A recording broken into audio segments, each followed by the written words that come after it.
Hello વિદ્યાર્થી મિત્રો, સ્વાગત છે તમારું મારી YouTube ચેનલ એક્સેલન્સ ક્લાસીસમાં। આજે આપણે ભણવાના છીએ ધોરણ 10 ની અંદર ગણિત, જેની અંદર આપણે ભણવાના છીએ સંભાવના ચેપ્ટર અને એની અંદર 14.1 જેના દાખલા નંબર 19 આજે આપણે ભણવાનો છે।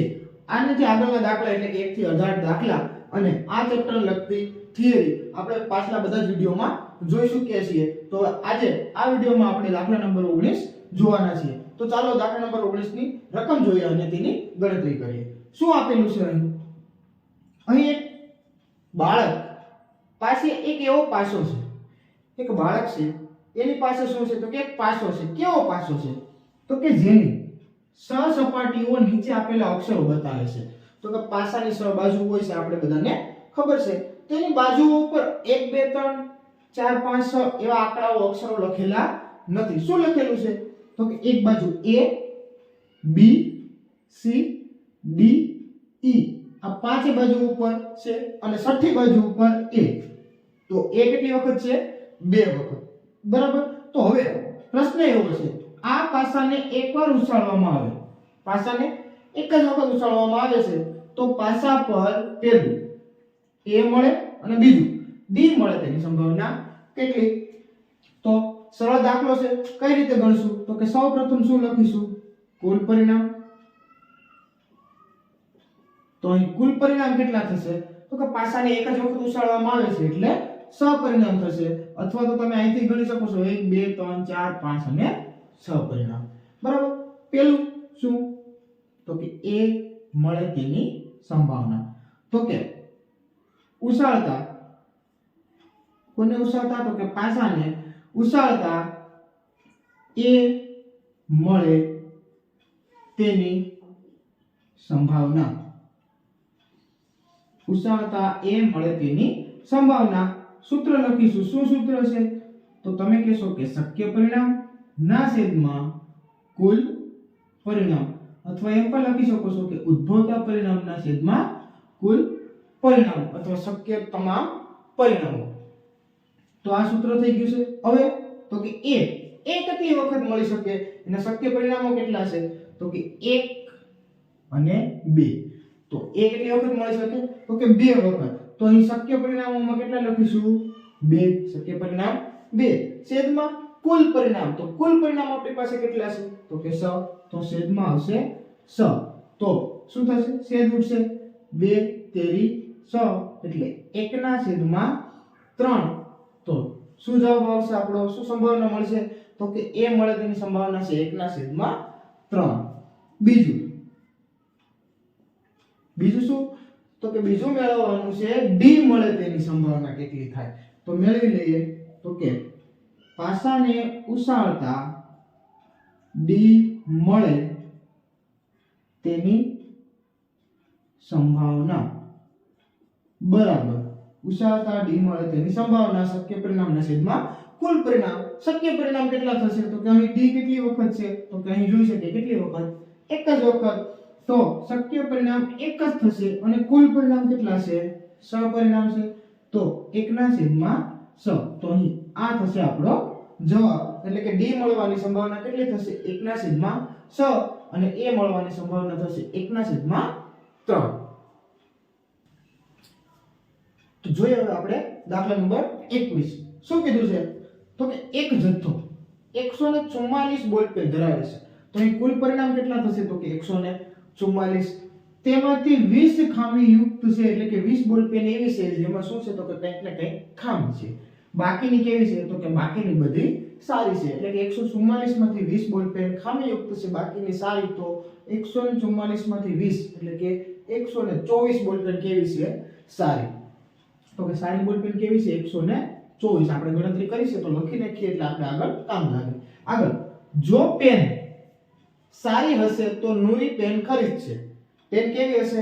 સારી, એટલે કે 144 માંથી 124 માંથી કોઈ પણ પેન આવશે તો નુરી ખરીદશે, પરંતુ જો ખામીયુક્ત હશે તો ખરીદશે નહીં, અથવા જો આ 20 બોલ પેન માંથી કોઈ બોલ પેન હાથમાં આવી તો એ નુરી ખરીદશે નહીં। હવે શું તો કે દુકાનદાર યાદચ્છિક રીતે પેન કાઢે છે, એ 144 પેન છે એમાંથી કોઈ એક બોલ પેન કાઢે છે અને શું કરે છે તો કે તેને આપે છે। પેલું તે પેન ખરીદશે તેની સંભાવના કેટલી? તો કે પેન ક્યારે ખરીદશે? તો કે સારી હશે તો. બીજું, જો તે પેન નહીં ખરીદે તેની સંભાવના, તો ક્યારે નહીં ખરીદે? તો કે ખામીયુક્ત હશે તો નહીં ખરીદે. ખામીયુક્ત કેટલી છે? 20. તો સૌપ્રથમ શું કરવું પડશે અહીં? તો કે કુલ પરિણામ. તો કે અહીં કુલ પરિણામ કેટલા થશે? તો કે કુલ પરિણામ આપણે બોલપેનનો જથ્થો 144 આપી દીધો છે. આગળ હવે પેલું શું કીધું છે? તો કે તે પેન ખરીદશે નહીં તેની સંભાવના. તો કે નામ આપેલું છે તો આપણે નામ લખી દઈશું. શું આપેલું છે? નૂરી. તો કે નૂરી પેન ખરીદશે તેની સંભાવના. બરાબર. પ્રથમ વખત આપણે સૂત્ર લખશું. તો કે નૂરી પેન ખરીદશે તેની સંભાવના શું થાય? તો કે શક્ય પરિણામ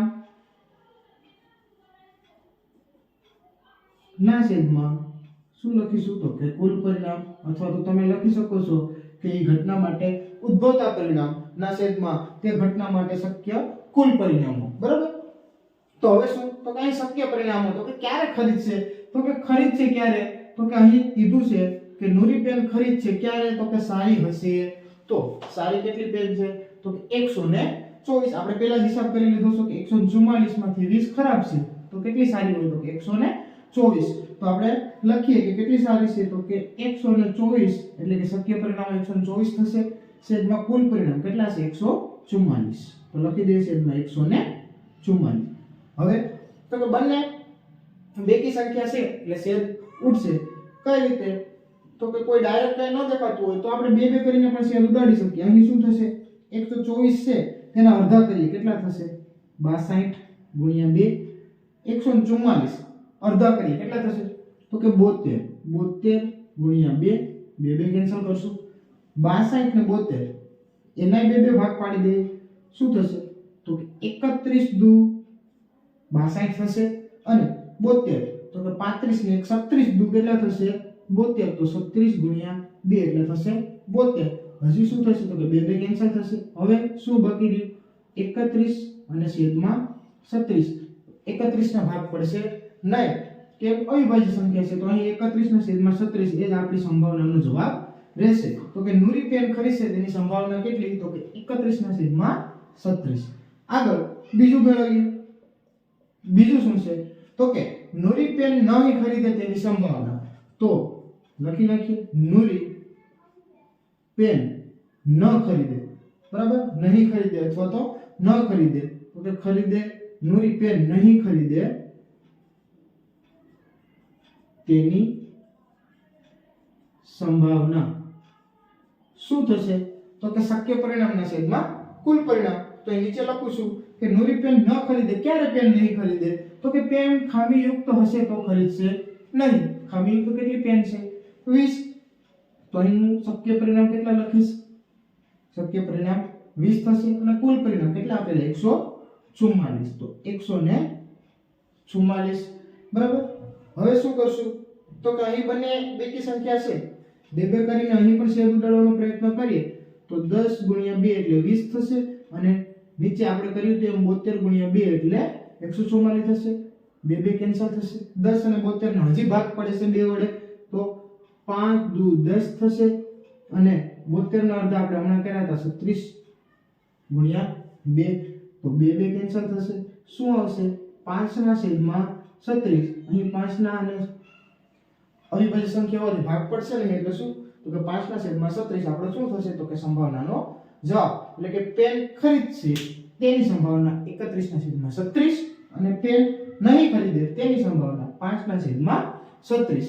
તો અહીં દાખલા નંબર 21 આપણે આવી રીતે ગણીશું અને આગળના જે દાખલા છે દાખલા નંબર 22 થી આગળના દાખલા એ હવે આપણે નેક્સ્ટ વિડિયોમાં જોઈશું અને આજના વિડિયોમાં અહીં સુધી રાખશું.